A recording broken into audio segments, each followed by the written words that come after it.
Perhatian, seluruh konten video di channel Mata Ketiga tidak mewakili pandangan tim produksi Mata Ketiga.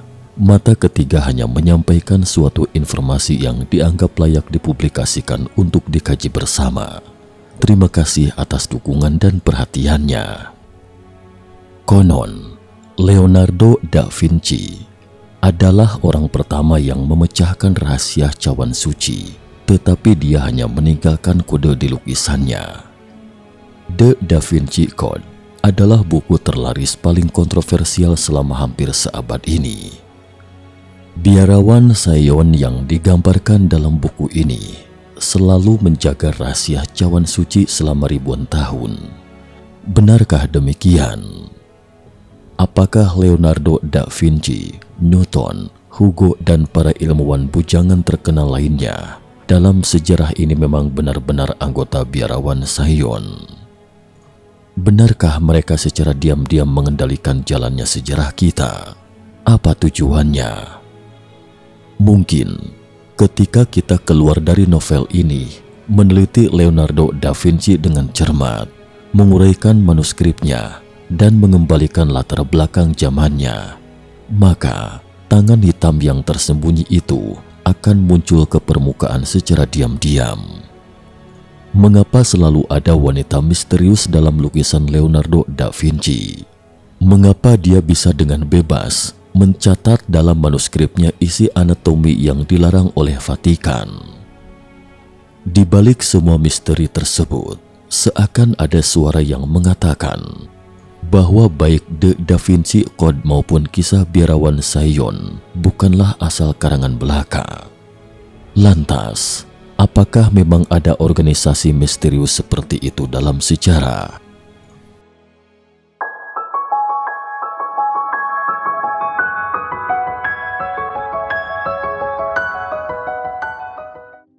Salam sehat sejahtera, jumpa lagi di channel Mata Ketiga. Berikut mari kita telusuri cerita hari ini. Rahasia perjamuan terakhir. Ketika Leonardo da Vinci berusia 40-an, ia menyelesaikan mural terkenal The Last Supper di Milan, Italia. Yakin sebagian besar teman-teman pasti sudah pernah mendengar berbagai kode yang ada di mural ini. Misalnya, mengapa ketika tangan semua murid disatukan membentuk sebuah partitur musik? Lagi pula, partitur ini ternyata dapat dimainkan dan terkesan seperti komposisi musik misa. Ada 13 orang yang dilukis dalam gambar. Di sisi kiri dan kanan masing-masing ada 6 orang yang merupakan 12 murid Yesus. Hampir semua murid di sebelah kiri telapak tangannya menghadap ke bawah, dan murid-murid di sebelah kanan telapak tangannya menghadap ke atas. Sementara Yesus yang berada di tengah, sebelah telapak tangannya menghadap ke atas dan satunya ke bawah. Apa maksudnya?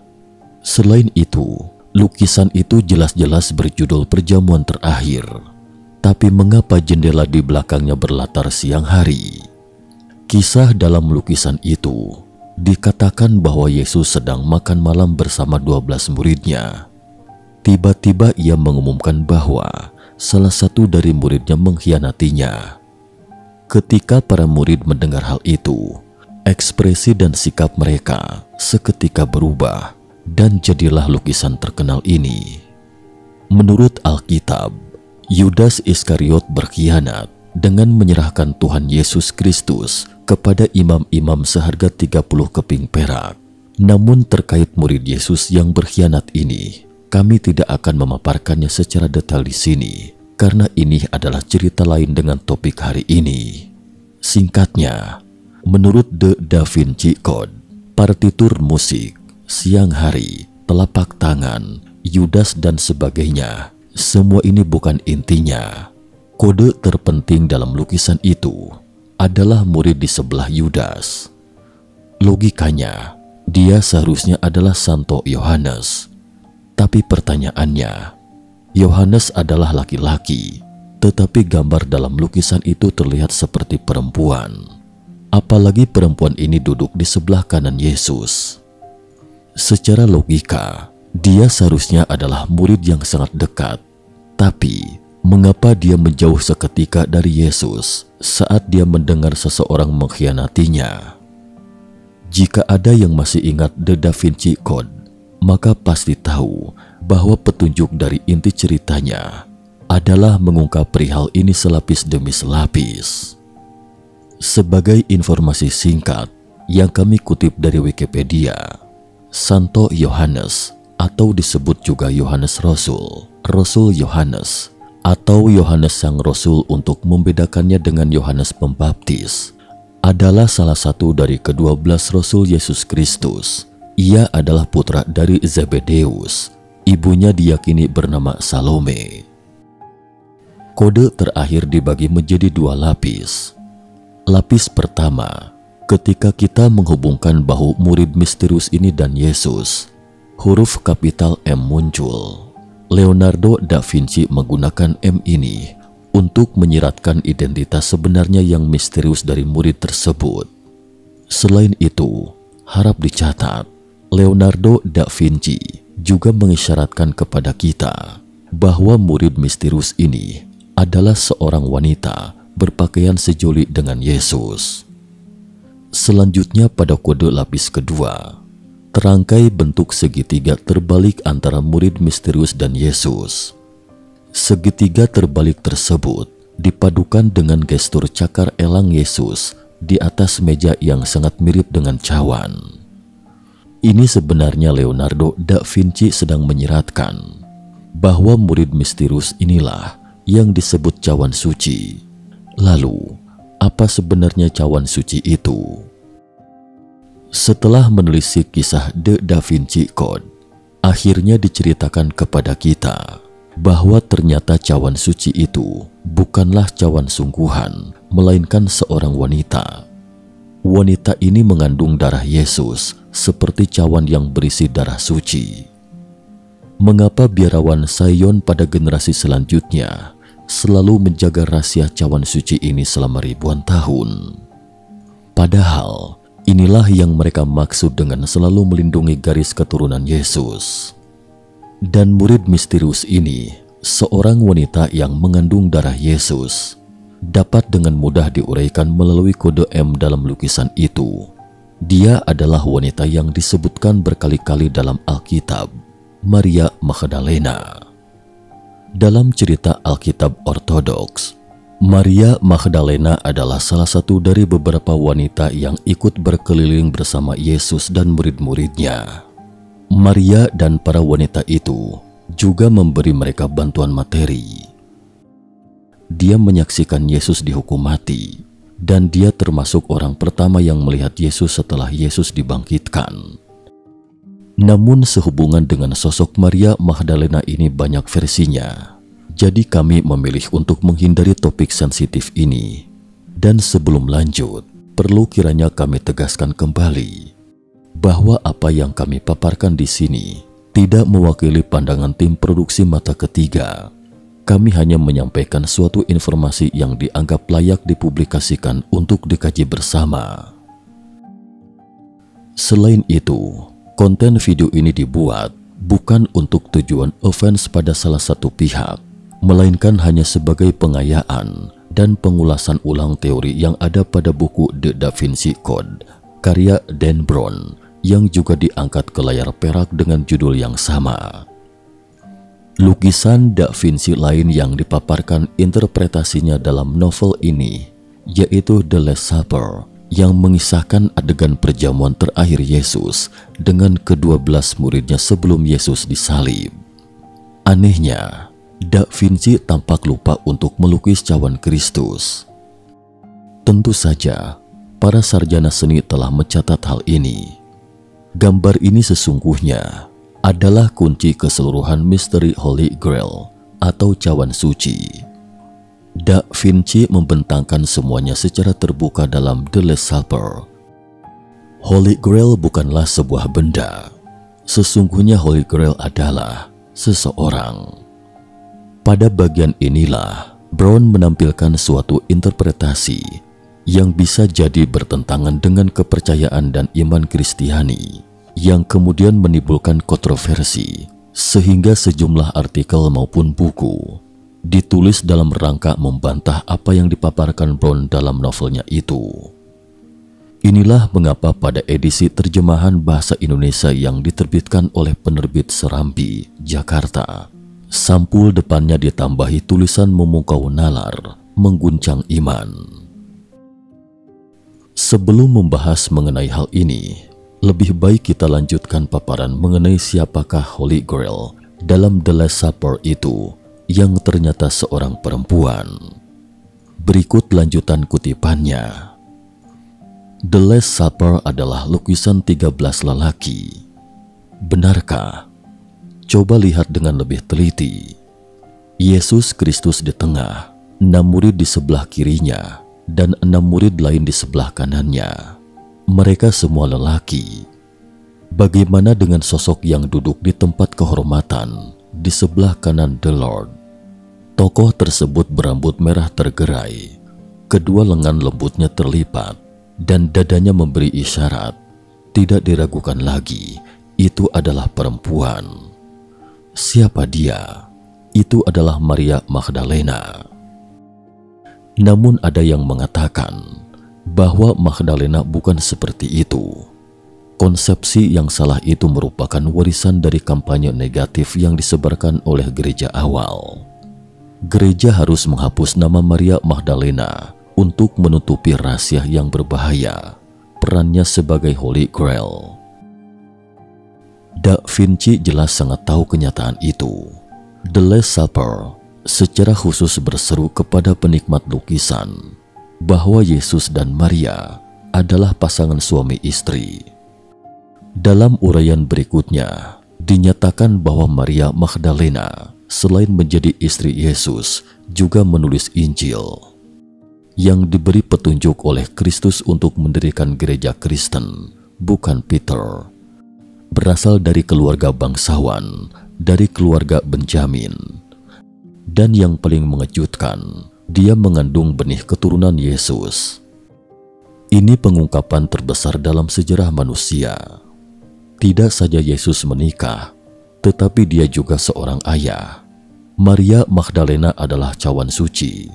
Dia adalah cawan itu yang mewadahi garis keturunan bangsawan Yesus Kristus, keturunan keluarga David. Magdalena adalah rahim yang mengandung garis keturunan itu, dan anggur tempat buah suci itu tumbuh. Garis keturunan Yesus Kristus merupakan sumber dari legenda yang paling masuk akal selama ini, Holy Grail.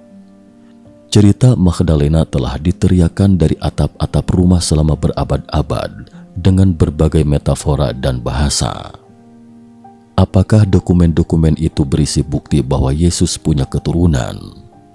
Memang, jadi seluruh isi legenda Holy Grail adalah tentang darah biru, nyaris secara harfiah.